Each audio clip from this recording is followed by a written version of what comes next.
ready to fly.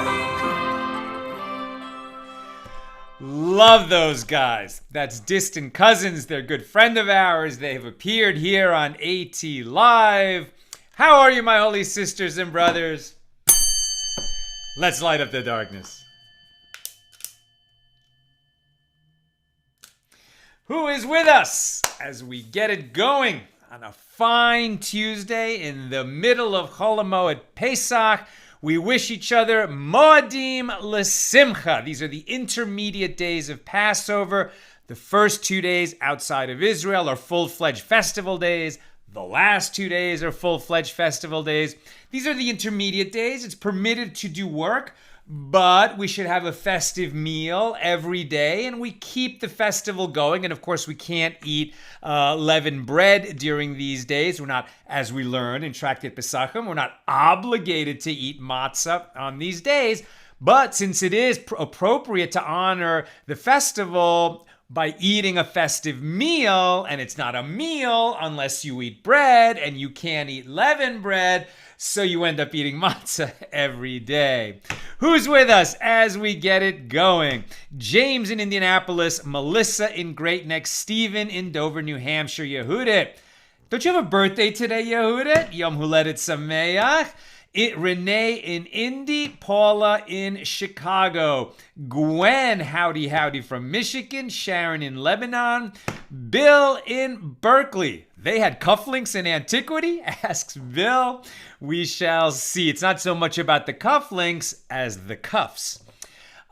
Christo, wishing everybody a Zizin Pesach, a sweet Passover from Lubbock, Texas. He's about to drive, so he won't be able to comment, but he's listening as he rolls. Rochelle in Modesto, Harold in Oregon, Alan tagging Darian. Paula is here, Alan in Wappingers Falls. Ryan wishing us a good evening from Jacksonville, Florida. Pauline in Arkansas, Nancy in North Carolina, PK in Colorado. Sharon, can we count the Omer together every night before study? The only issue with that is it's nighttime where you are, but it's not nighttime here. We count the Omer every night once the stars are out.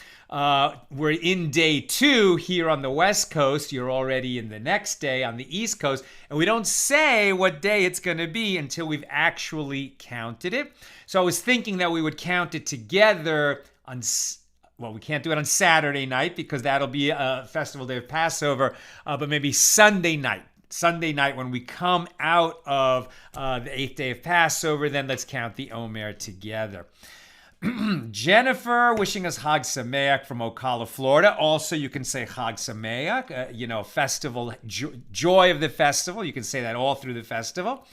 Debbie in Tom's River. Jumbi Brown from Tanzania, or Tanzania. I'm not sure. It's Tanzania, right? Welcome, Jumba from Tanzania. Great to have you with us.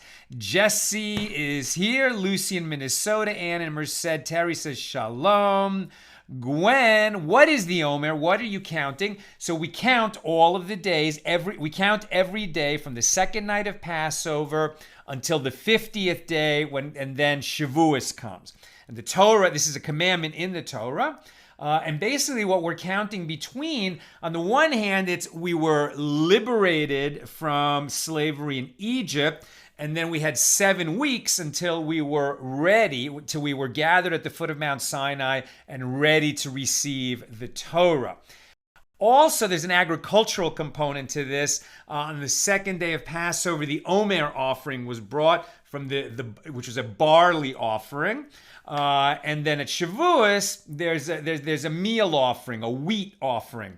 And there's a sense that barley is food for animals. I mean, I know we eat barley now, but the idea is that barley is more feed for animals. Wheat, of course, is what we make bread out of. And so that re-emphasizes this idea that these 7 weeks that we count every day, and we say a blessing over the count of the day, is a time of refinement, right? As we mentioned yesterday, it is a mitzvah to refine one's character, and we specifically focus on refining our character during these 7 weeks as we count. Jesse in Texas, Ginny in New Hampshire, Matthew in New Jersey. PK shared the video. Excellent. If you know somebody who would enjoy this, share it with them. Rochelle, the app My Omer is a wonderful guide. Yeah, there's an Omer counting app that Chabad puts out. There's a few different Omer counting apps that are very nice. And it's not just the blessing and counting the day, but there's a meditation on an aspect, one of the attributes of your personality that you can focus in on as you try to refine your character during these days of counting. And Yehudit said, yes, it is her birthday. So happy birthday, Yehudit. And PK wishing you a happy birthday. Over there on the YouTube side, Lynn in North Texas. Michael says, you mentioned Rabbi Tauber yesterday. Is that Yankee Tauber? No, it is not. That's Elchanan Tauber here in L.A. And Marjorie wishing us shalom from Georgia. Great to be with you, everybody. So glad that you are here. I'll just mention very quickly another thought that I shared in our minyan yesterday. So on the second day of Passover in the morning service, so we read a Haftorah from the book of Kings, and in it, it ended with an amazing statement. It was a description of Yoshiyahu. So Yoshiyahu was a king. He was the great-grandson of Hiskiyahu, the grandson of King Menashe, the son of King Ammon, and he was King Yoshiyahu, in English King Josiah. And it said about, and so he's a very interesting king. He became king of Israel when he was 8 years old. His father was an evil, wicked king who encouraged idolatry in the kingdom. His grandfather, King Menashe, in English Manasseh, was known as a very wicked king of Israel. Promoted idolatry with all his heart and soul and energy for the first 22 years of his reign. Then he was captured by he was taken in chains to Babylonia. And there he realized that he had done wrong. And he atoned and he cried out to God and he pled for forgiveness and he acknowledged that all of his idolatry was a wicked sin. And God heard his prayers and accepted his atonement, and he was restored to the throne of Israel. He ruled for another 33 years.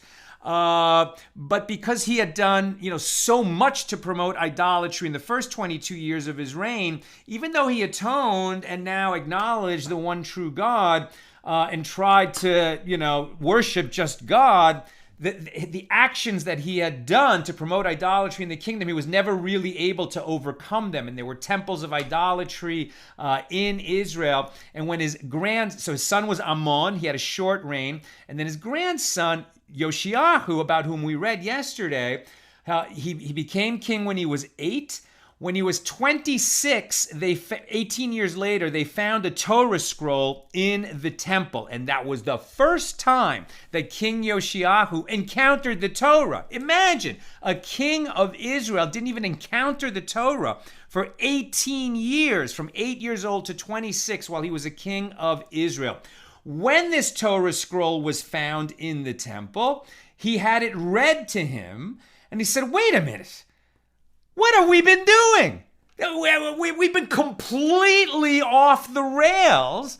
This is what we're supposed to do as Jews, and particularly I as the king of Israel. This is what we need to promote, Torah and Torah observance and worshiping the one true God.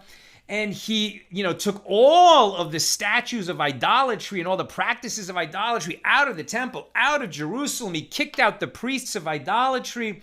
And he made a huge teshuvah, not just for himself, but for the nation. And then they celebrated an incredible Passover. The king financed it from the treasury of the king, and just brought so many people to Jerusalem and, offered up so many sacrifices and made such a big celebration, and really was instrumental in bringing the people closer to God. And it delayed the destruction of the first temple. I mean, ultimately, the first temple was destroyed because the people, the level of Torah observance and love and fear of God had dropped so low that we no longer merited to have the temple, and the first temple was eventually destroyed. But it was delayed by the righteousness of King Yoshiyahu. And it said at the end of this reading that we had in synagogue yesterday, on second day Passover, that there has never been a king like Yoshiahu, a king as great as Yoshiahu. That's a big statement. I mean, imagine there was never a king of Israel like Yoshiahu, not King David, not King Solomon who built the temple. King Yoshiahu is the greatest of all. Why, right? Why would he be considered so great? And it's because he made this tremendous atonement. Now, if the whole thing is about making an atonement and how great is teshuvah, so we learn in the Talmud, Reish Lakish says in Tractate Yoma, which is where we're going after Tractate Shekalim, which are going to be the laws. Is that our next? No, there's one other. There's another volume that has a couple of different tractates in it, but very soon we're coming to Tractate Yoma, which are the laws of Yom Kippur. And in that tractate, the great sage Reish Lakish, who himself was a Baal Tshuva, he was a brigand. He was a highwayman. He was a thief. He was completely distanced from Torah and Torah observance. But he was fortunate, blessed to meet Rabbi Yochanan, who recognized the brilliance and potential of Shimon ben Lakish, who would become Rabbi Shimon ben Lakish, then known as Reish Lakish. And he started learning with Rabbi Yochanan, and he ended up becoming, the greatest sage of his generation, with the possible exception of Rabbi Yochanan. They became learning partners. And Reish Lakish said, great is teshuvah. Great is atonement, right? But in Hebrew, it's a little bit better, right? Atonement just means sort of like, I'm sorry about what I did and I want to make up for it. The word in Hebrew, teshuvah, implies turning, right? That you turn away from whatever wickedness took you that you need to atone for and back to the ways of righteousness. So Reish Lakish says, great is teshuvah because it transforms our intentional sins into unwitting transgressions. And then immediately the Gemara, the Talmud says, wait a minute, Reish Lakish himself says, great is teshuvah, for it transforms even our intentional sins into merits. Merits. What is a merit? A merit is what you earn when you do a mitzvah, right? When you do something good, when you do what the Torah commands you to do, when you do, sometimes it's translated as good deeds, but really a mitzvah is a commandment. And so when you fulfill your obligations, because God commands us to do them, and then we do it, so then we've performed a mitzvah, and we get a merit for that. So says Reish Lakish, so great is teshuvah that your intentional sins get transformed into merits. So now we have two statements of Reish Lakish. Intentional sins transformed into unwitting transgressions. It's not good, but you didn't do it on purpose. Or intentional sins get transformed into merits. Which is it? And the Gemara answers, La Kasha, it's not difficult. If you make your teshuvah out of fear, like King Menashe, who found himself in chains and only then appealed to God, it's still fantastic, right? And the fact that you make a teshuvah is going to transform your intentional sins into unwitting transgressions. You acknowledge that you did it wrong, but if you acknowledge now that if you were the type of person that you now long to be, you never would have done what you did, right? You're trying to transform yourself into the type of person that wouldn't have done those sins. But if you make a teshuvah out of love, right? If you attach yourself to God, if you're just so grateful for all the blessings in your life, and you recognize all the opportunities to do good that you have in this world, and the fact that you were given life, and you were given a day in this world, and you're just so grateful to God for everything you've been given, and you strive to do better and to rise higher, and to not be the type of person who makes transgressions because you love God, then your teshuvah turns your intentional sins into merits. Then you are a completely fundamentally transformed person. So it's an even greater form of teshuvah. And that's the kind of teshuvah that King Yoshiahu embodied, right? He grew up, the son and grandson of these idolaters, knew nothing else, never even encountered the Torah until he was 26. But then when he read it, he realized that it was truth. And because he was powerful, he was the king of Israel,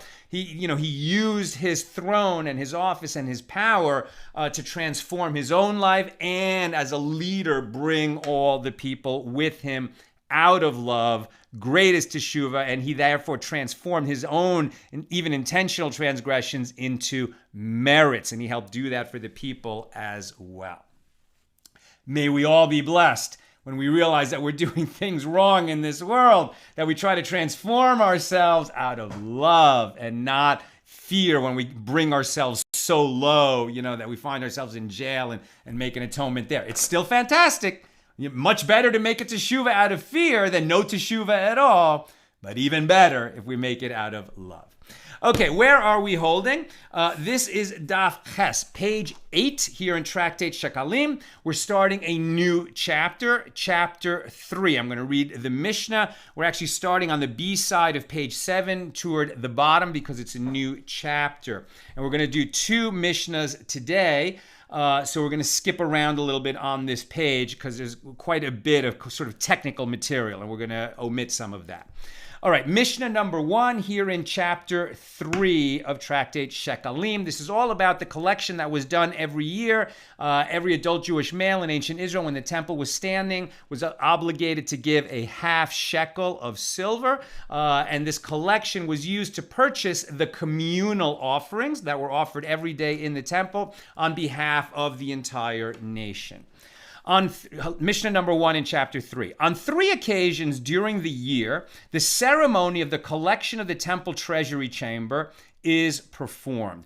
During the ceremony, a priest enters the treasury chamber with 3 containers, baskets, and he lifts up some of the coins, right? So all these thousands and thousands, many thousands, millions even, of these half shekels have been collected, transported to Jerusalem. They're now sitting in the treasury of the temple, and now they need to be used, right? So that the priests are going to now start to remove these shekels and use them to purchase the communal offerings, right? There's a lamb or a goat that's going to be offered every day, morning and afternoon, additional offerings on Shabbos and on festivals, and also the needs of the temple in terms of maintenance and upkeep, etc. So everything gets collected, and now we're going to the priests are going to start using that money on behalf of the nation. But when they start taking that money out of the treasury itself, they are going to be extremely careful. There's going to be extremely, punctilious rules about how it's done, so that there cannot even be an appearance of impropriety, and it's going to be done at certain times of the year, etc. That's what we're discussing. On 3 occasions during the year, the ceremony of the collection of the temple treasury chamber is performed. During the ceremony, a priest enters the treasury chamber with 3 containers. He lifts up some of the coins and he places them in his containers. These funds, known as the collection of the chamber, are used to purchase animals for communal offerings and other needs of the temple. These 3 occasions are half a month, meaning 15 days before Passover, on the day before the first of the month of Nisan, half a month before Shavuos, right, when we celebrate the revelation at Sinai, therefore on or around the 20th of the Hebrew month of Iyar, because Shavuos is on the 6th of Sivan, and half a month before the festival of Sukkot, the fall festival of Sukkot, when we dwell in our sukkahs outside. And so that collection is done, 2 weeks before Sukkot? Rosh Hashanah. But you're not going to do this on Rosh Hashanah, so you do it the day before Rosh Hashanah. These 3 days are also the due dates that were established by the sages for setting aside of animal tithes. On each of these days, one is obligated to tithe the animals that were born during the intervening period, and it is prohibited for him to eat or sell them until he does so. This is the statement of Rabbi Akiva. Now, these animal tithes, they're not really related to the shekels that come in to buy communal offerings for the people. What are the animal tithes? Each year, the owner of a herd of kosher animals in Israel was required to gather all the animals born during the preceding period into an enclosure and let them out one by one. This is known as passing under the shepherd's rod. That's Leviticus 27:32. Why are they passing under the rod? So that they could be counted. And every 10th animal was marked with red paint to indicate that it was holy, it was consecrated, right? Of all the new animals that were born to the owner of the flock, 1 in every 10 is going to be consecrated to God, meaning it's going to be offered up in the temple. These marked animals were the animal tithe. Each one that was fit to be offered was brought to the temple and sacrificed in a manner similar to that of a peace offering. Its blood was sprinkled on the altar, and its meat was eaten by its owner. If the tithe animal was blemished, it was eaten by its owner like other consecrated animals that have become disqualified from being sacrificed. And the details of these laws of animal tithes are elucidated in Tractate Bechoros, the firstborns. So we'll get to that in our journey. But this, it's a very beautiful idea that somebody owns a flock of animals, and in the ancient world, that was certainly a form of wealth. But it's a kind of a living wealth, right? It's so, you could own lots of things. You could be a farmer, you could be a banker, you could be an accountant, you could be a lawyer. I mean, there's lots of ways to make money. But when specifically you own flocks and you see them grow, it's like you really see the Lord's hand in the increase of your flock. And just like everything else, we have this tithe. Tithe means the 10th. Right, so the 10th is going to be owed to God as an acknowledgement and a thank you. And so it's brought and offered in the temple. Now, the meat is eaten by its owner. So it's not that, the whole thing goes up as an elevation offering, but it has to be done in the temple, and some of the blood is sprinkled, and then the owner gets to eat it, and it's really a way to be in touch with everything that God has done for you and to be thankful. And this is also going to be related to the peace offerings that are brought during the festivals, and that's why the animal tithe is tied to those dates of when the money is taken out of the treasury for communal offerings. Because again, they're tied to the festivals, Passover, Shavuos, and Sukkot. And those are the pilgrimage festivals when people would go up to Jerusalem and they would be there. And so they would be aware that the ceremony was going on in the temple, where temple funds were being taken out on behalf of the people to purchase communal offerings.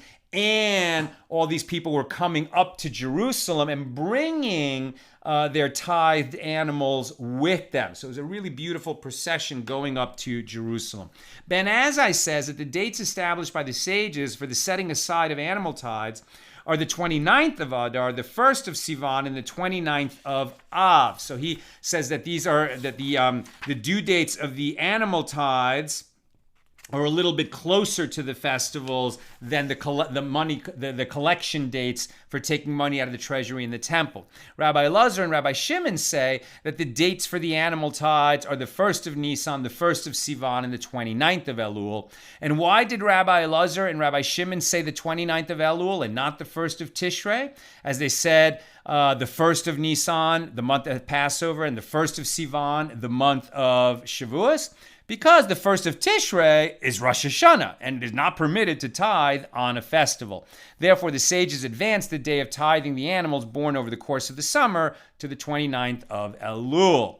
That was the Mishnah. Now we get into the Gemara. And these 3 days when funds were collected from the Temple Treasury are also the due dates for the animal tithes. With regard to this, Rabbi Yochanan said, why did the sages choose these specific times as the due dates for the animal tithes? These dates were chosen because they mark the birthing periods of animals. Some animals give birth before Passover. Others deliver only between Passover and Shavuos, meaning between early spring and summer. And yet others have their young between Shavuos and Sukkot, right? So sort of late summer and fall. And the sages fixed the animal tithing times to correspond to the periods during which the animals usually give birth. Rabbi Acha and Rabbi Tanchum Bar Chiya, in the name of Rabbi Yehoshua ben Levi, offered a different reason, so that the animals will be readily available for those going up to Jerusalem for the pilgrimage festivals. The animals are tithed shortly before each of the festivals, so that there should be ample numbers of non-sacred animals ready to be sold for food and offerings to those on their way to Jerusalem.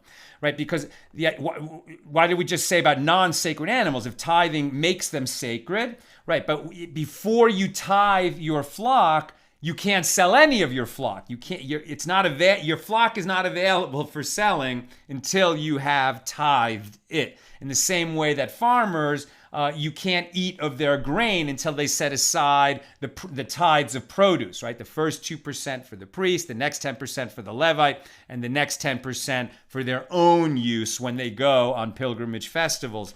So Rabbi, or in certain years to the poor. Rabbi, and until they tithe, they can't use the produce. Likewise with the animals, until they're tithed, they can't use the flock. Rabbi Yudan said, the reason is so that one should not come to violate the prohibition against delay. An offering that was obligated to bring to the temple cannot be delayed. If animal tithes would be due only after the festival, 3 festivals might pass without him bringing his animal tithes to Jerusalem to be offered, and that's when you become in violation, that you delayed your tithing, right? So you don't have to bring it. These are when the animal tithes are due, and they're almost like suggested due dates. But if you allow 3 festivals to pass from the time that you were due to tithe your flock and you didn't, then you would be guilty of the transgression of delay. That you cannot let 3 festivals pass from the time when you should tithe your animals until you actually do. Okay, now we're going to skip forward because the next pages that follow are very, very technical. And I'm actually going all the way right now to Mishnah number 2 here in chapter 3. The funds are collected from the Temple Treasury chamber with 3 baskets, each measuring 3 sah. So a sah is a way to measure an amount of grain that you piled up. Also, like for instance, a mikvah has to be at least 3 sah. So basically, a sah is like a cubic cubit, right? Like basically a cubit by cubit by cubit is about a sah, right? So something like that. And so these baskets, each of these baskets were 3 sah. So it's like they're as big. Wait a minute. I take that back. Because I don't want to talk about the mikvah. I need to look that up again. I think I'm making a mistake there. But the bottom line is that the baskets that he brings in to remove money from the temple treasury, each one is a sah. I need to look up maybe somebody could put it in and look it up there. What is the volume of a sah? Spelled S-E''A. Often Talmud teachers will just pronounce it a sah. I want to get that volume, what that is. I thought it was like a cubic cubit, but now I'm thinking I'm wrong. Okay, so at any rate, the volume of the basket that you use to remove money from the treasury, each basket is 3 sah, and the priest who's doing it is going to bring 3 of those baskets. On the baskets is written, respectively, Aleph, Beis, Gimel, right? Like ABC. The baskets are labeled A, B, C, and of course we use the Hebrew letters as numbers as well. So it's like basket 1, basket 2, and basket 3, based on the order in which the baskets are filled to indicate from which basket coins should be taken to buy sacrifices. The coins were used in the order of their collection. Rabbi Yishmael says the letters written on them were in Greek, alpha, beta, gamma. What a surprise. I mean, this is such a holy practice. It's done in the Holy Temple in Jerusalem to fulfill Torah obligations, to bring offerings on behalf of the Jewish people that are commanded in the Torah. And these baskets, according to one opinion, they're labeled with Greek letters. Why? That sounds crazy. So Rav Steinsaltz explains Some say that the Greek letters were used because during this period, the late Second Temple period, it was common to write in Greek. It was the lingua franca of the area, right? This whole area had been conquered by the Greek Empire. And this is based on the verse, God shall enlarge, Yaft, Japheth, and he shall dwell in the tents of Shem. That's Genesis 9:27, referring to the sons of Noah. Shem and Japheth were the older sons, and they were righteous. And then that youngest son, Ham, who was the father of Canaan, he sinned in that episode when Noah got drunk, and then his son, something weird happened. It was immodest, bad behavior. And then Noah cursed his son Ham, the father of Canaan, that he should be a slave to his brothers, Shem and Japheth. So Shem is going to be, the Jewish people are descended from Shem. And then Japheth, we understand that the Greeks are descended from Japheth. So the Gemara in Megillah 9b extrapolates from this verse that the beauty, the yefifiyut of Japheth shall dwell in the tents of Shem, i.e. among the Jewish people. And there is no language among the descendants of Japheth that is more beautiful than Greek. Others suggest that Greek was used because after King Alexander of Macedon, right, Alexander the Great, extended his rule over Jerusalem, the people of Jerusalem began to converse in Greek. And we really see that in the Hanukkah story, right? By then, there were so many Jews in Israel that were so assimilated that they had just, let go of all Jewish practice. And the war of the Maccabees in the story of Hanukkah was really a civil war between the assimilated Jews and the more observant Jews who didn't want to lose their whole tradition. So enough about that. So where am I? So according to Rabbi Yishmael, these three baskets that the priest used to collect the money from the treasury, they had to be labeled 1, 2, 3. That might have been done in Greek. The one who collects the funds from the chamber must not enter while wearing a cuffed garment, and not with a shoe, and not with a sandal, and not with tefillin, and not with an amulet. Since all of these objects have places into which money can be inserted. The concern is that perhaps the one collecting the funds will one day become poor. And people will say that it is because of the sin of stealing the shekels of the chamber that he became poor, as they will suspect that he stole money and hid it in those places. Or perhaps he will become rich, and people will say that he became rich from stealing the funds of the chamber, even though he did not actually do so. Right? So it's this absolute avoidance of even the appearance of impropriety. So imagine that a banker, essentially, right? This is the temple banker. I mean, it's a priest, but he's in charge of removing money from the temple treasury, moving it into these baskets from which offerings are going to be purchased. And he shouldn't wear a garment that has cuffs. I was being facetious in the title of today's episode that a temple treasurer cannot wear cufflinks. It's not the cufflinks so much as the cuffs, right? Because some of the coins might fall into his cuff. Could happen accidentally. Maybe he could even, if he did it on purpose, people might suspect. So he's going to wear, he's probably going to wear just his the robes of a priest, but he can't have even any accessories on him that had even the possibility of having a pocket where you could take some of these coins. God forbid he should even be suspected of impropriety. And then isn't it interesting? You would think that it would then say, because if this particular priest happened to become rich, and remember they only served in the temple a few weeks a year. The rest of the time the Kohanim had their own businesses. They were Levites. The priests are a subset of the tribe of Levi. I'm a Levite. And the Levites were not given land because they were charged with serving God. And they had certain cities, the Levitical cities. And so most of the Levites went into business. They were merchants of one sort or another. And the priests would put aside their business for 2 weeks a year and go serve in the temple. They would make a sacrifice. But it was understood that because they were, participating in the divine service, that God would bless them in one way or another. So you would think that, maybe if the one who actually was working with the treasury funds happened to prosper in his business more than most, people might suspect him of stealing, and that is a concern. But even before that concern is mentioned is the idea that if he becomes poor, if a priest becomes poor, he'll be suspected that the reason he became poor is because he stole and only God saw it, but then God punished him. Since he stole money, God took away all his money, right? It's a very interesting way to verbalize that suspicion. Even though one should not suspect someone of stealing consecrated shekels, the one collecting the funds from the chamber must nevertheless take these precautions, as a person must appear justified before people, just as he must appear justified before the omnipresent.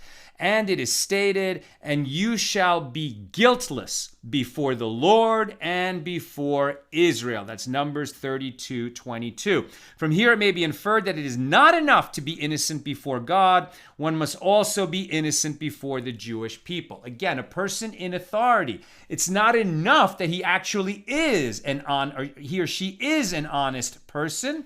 You also must appear like an honest person. You must avoid even the appearance of impropriety.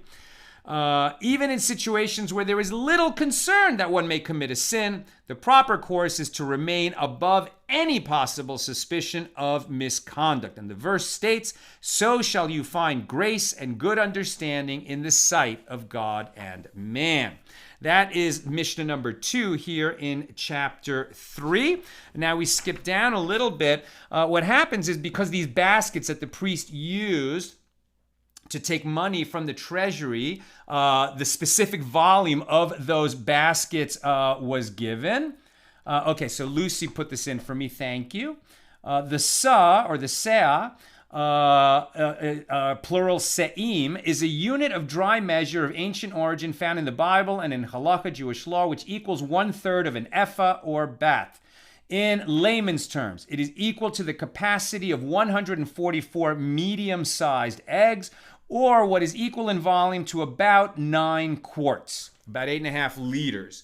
So 9 quarts, right? 2 gallons approximately. Yeah. So I was right in that ballpark. About a cubic cubit is about a sa. Okay, so each of these baskets is 3 se'im, right? Each of these baskets is 3 se'im in volume. And that volume is specified here in the Talmud. So when the Gemara starts talking about this Mishnah, what it says is, we have another law having to do with Shabbos, that on Shabbos, like in your house, you can move a basket of produce. There's no Torah prohibition on that. However, when you start moving baskets of produce, that's going to take, a lot of effort.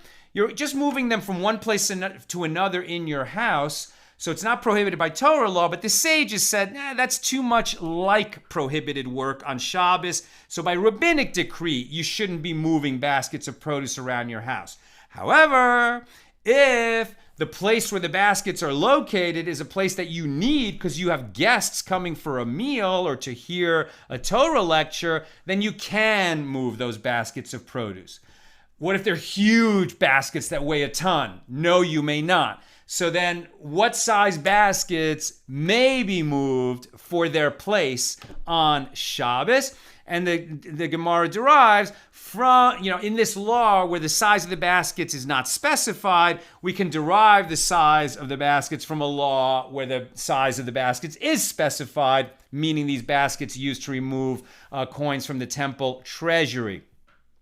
And once we've started looking at volumes that are specified in one area, and that we borrow those specific volumes for a law that uses similar types of baskets, but where the volume is not specified, we look also with respect to Shabbos, like how much liquid do you need to carry from the private domain to the public domain, or vice versa, in order to be liable for the Torah, the biblical transgression of carrying on Shabbos, right? That's something we studied in Tractate Shabbos, that you become liable for violating the prohibition of doing work on Shabbos when you carry from the public domain to the private domain, or vice versa. But there has to be a minimum measure for you to be liable. And what is that minimum measure when we're talking about liquids, wine and water? And the Gemara is going to derive those volumes from the minimum volume of Passover, of the amount of wine that we have to drink in each of the 4 cups. So that's a discussion which follows this Mishnah. And now we get into sort of the middle of the discussion about the volume of the 4 cups. And the Gemara asks, may one drink all 4 cups of the 4 cups that we drink at Passover at once without interruption, or must there be some sort of an interval between them? And we saw this in Tractate Pesachim toward the end in chapter 10. Could you drink all of the 4 cups, the volume of 4 cups at once, and be Yotze, that you fulfilled your obligation to drink 4 cups of wine at Passover? And I believe there was a dispute about that, and some said yes and some said no. All certainly agree that that is not the correct way, not the optimal way to do it, but at least some opinions say, well, if you did that, you would have fulfilled your obligation, but it's not the right way to do it. That same question is being asked here, and recall that Shekalim is a tractate not from the Babylonian Talmud, even though it's included here in our Daf Yomi journey, 7.5-year journey through the Babylonian Talmud, but this tractate in particular is actually borrowed from the Jerusalem Talmud. So the Jerusalem Talmud has that discussion here in Tractate Shekalim.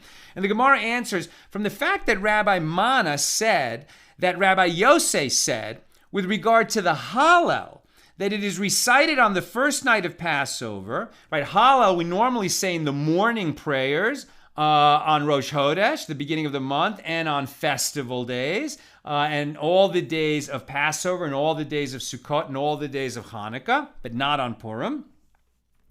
But on Passover, we say the Hallel at night. So that's unusual, and we say it as part of the Seder, part of it before the festive meal, and the rest of it after the festive meal. So the Rabbi Mana said that Rabbi Yosei said, with respect to the Hallel that is recited on the first night of Passover, that if one heard it in synagogue from the prayer leader, he has fulfilled his obligation to recite Hallel, and he need not repeat it at home. Well, that is to say that if one drank all 4 cups at once without interruption, he has fulfilled his obligation. And at first I was like, what? What is listening to Hallel, which is an obligation on festivals, how does that relate to whether or not you can drink the 4 cups of wine at once? How do those tie together? Well, one who heard Hallel in the synagogue may omit the part of the Hallel that is recited between the 3rd and 4th cups of wine, which are drunk after the festive meal on Passover, as he has already fulfilled his obligation. Doing so means that from the 3rd cup to the 4th cup, there's nothing in between, right? Because normally we drink the 3rd cup after the Birkat Hamazon, the grace after meal, after the festive meal on Passover. Then we drink the 3rd cup. Then we do the second half of Hallel. We did the first half before the festive meal. We do the second half after the festive meal, after the grace after meals. So after the 3rd cup of wine, then we say the second half of Hallel, and then we drink the 4th cup of wine.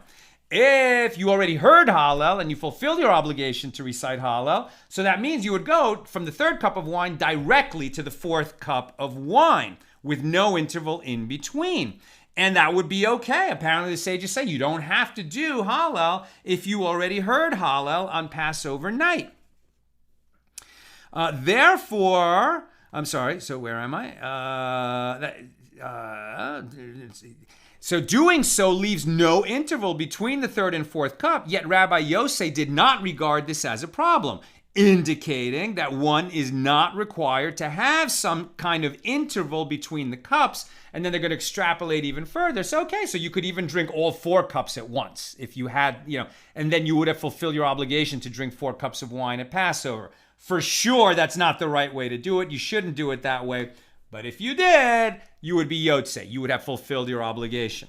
The Gemara asks, and what is the halacha, the law, with regard to drinking the 4 cups of wine at Passover little by little, with lots of interruptions? And the Gemara answers, when the sages said that one must drink 4 cups of wine at Passover, didn't they institute that he must drink them, and not that he should become intoxicated from drinking them? Therefore, if he drank them little by little, with intervals, he too is acting in accordance with the will of the sages, as he is not becoming intoxicated by drinking them all at once. And therefore, he need not drink the entire quarter lug, which is the volume of wine that each of the 4 cups have to be, all at once, right? So when it's time to drink a cup of wine at Passover, it is better actually just drink at least the 2 cheekfuls that you're obligated to drink right then. But if you're going to sip and keep sipping until you've drunk your minimum measure, according to this, it's okay.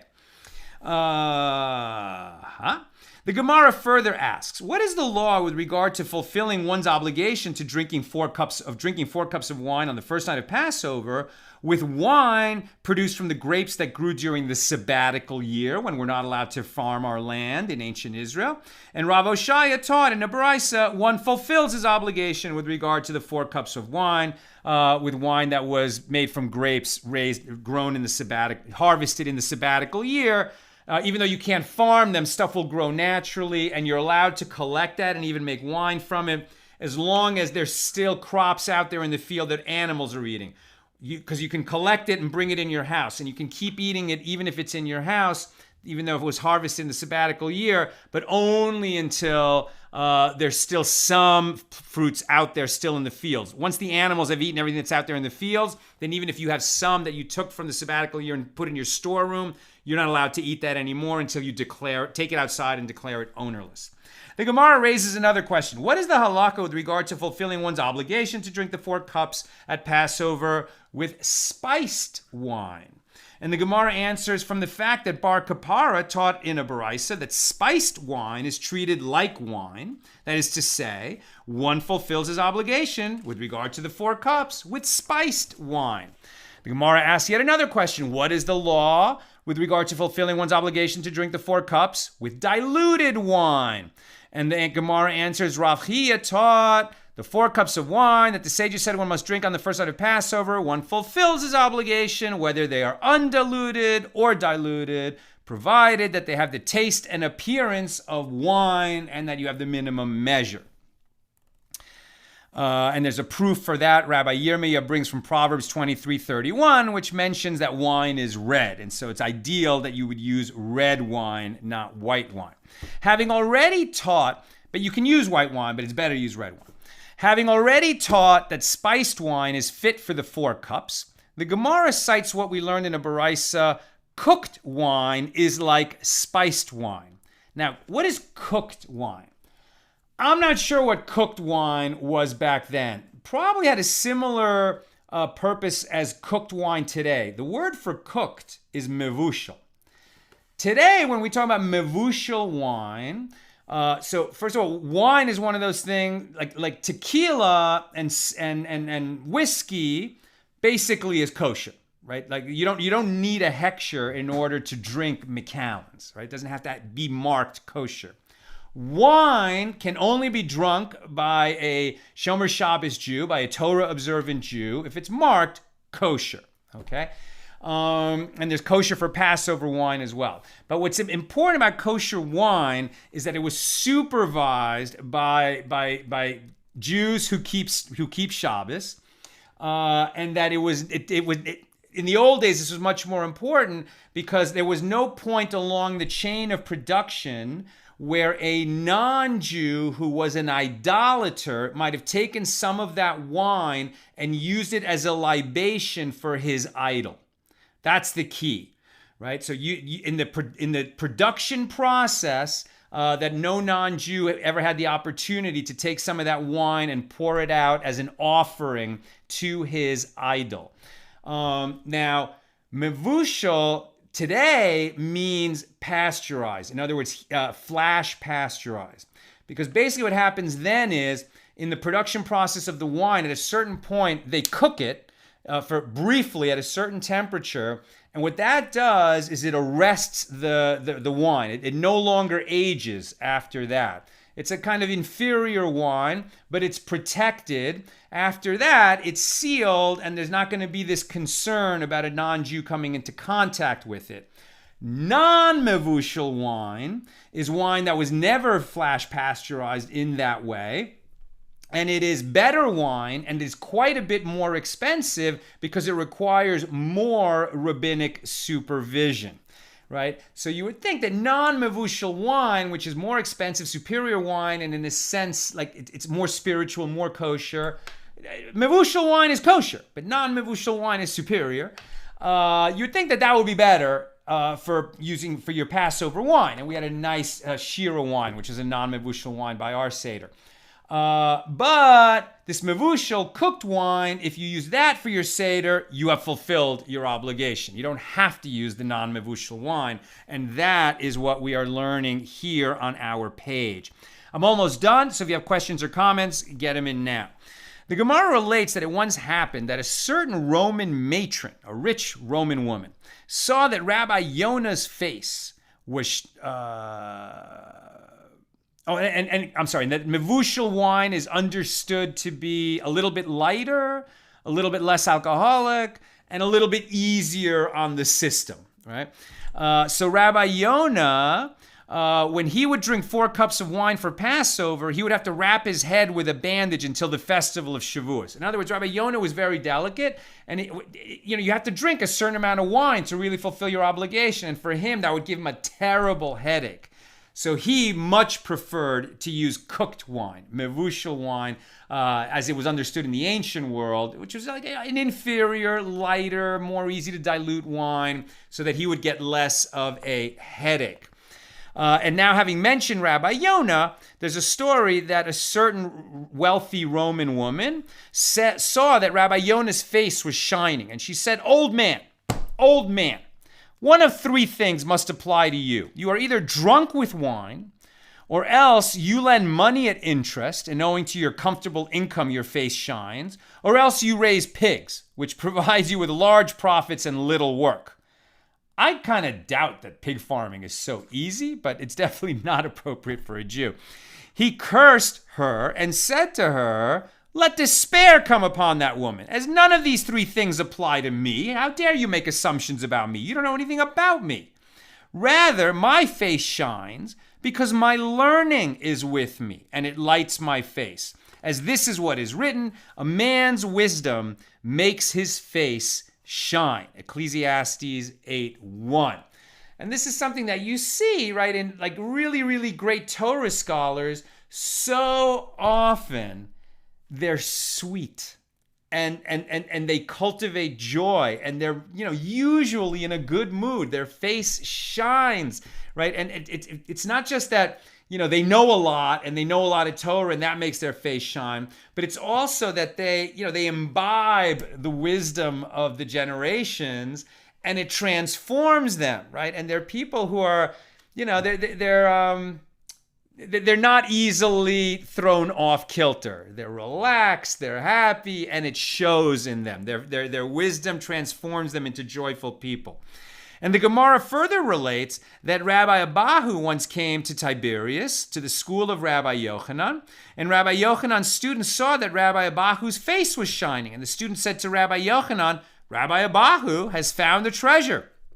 When Rabbi Abahu came before Rabbi Yochanan said to him, what new words of Torah did you hear? Right? So Rabbi Yochanan knew that Rabbi Abahu, his face wasn't shining because he got rich or he won the lottery. It's because he must have learned some beautiful new Torah. And Rabbi Abahu answered him, I heard an ancient Tosefta, a teaching from the times of the Misha with a little bit of commentary, which was new to me. And when Rabbi Yochanan heard Rabbi Abahu's answer, he applied to him the verse, a man's wisdom makes his face shine. Okay, that's what I've got for us today. Let us check your comments and questions. Here we go. Beautiful. Sharon makes a comment that I was talking about earlier about making teshuvah. In English, it's an atonement. I said that the Hebrew word is nicer because it involves that concept of turning, right? Turning away from that which tempted you and turning back to your creator and to your source and the source of wisdom. However, Sharon points out that there is a nice feature of atonement in English, that atone or atonement has the idea of at one in it, right? So atonement is like at 1 mint, all right? Atone is like at one. In other words, you join with your Creator who is one. Peter says, I am not a part of any one religion. That being said, I greatly appreciate your insight and wisdom. Thank you so much, Peter. Great to have you here. Lucy, what did the people do who could not bring these tithed animals up to the temple? So great question. I don't have the laws with me offhand. Could you just sell them and then send that money to Jerusalem? Would you have to appear in Jerusalem at least once a year? But when we get to Tractate Bechoros, then we're going to be learning just those laws. And Bill, my family, having raised pigs when I was young, you are correct, Sal, and the Roman matron is full of it. Of course it's hard work, raising pigs. I got to imagine it's very hard work. And I think she was just being, sarcastic or something. Okay, my friends, that's what I've got for us today. With God's help, we'll be together again tomorrow night, the regular time, 6 p.m. Pacific, for page 9 here in Tractate Shekalim. All the best. Have a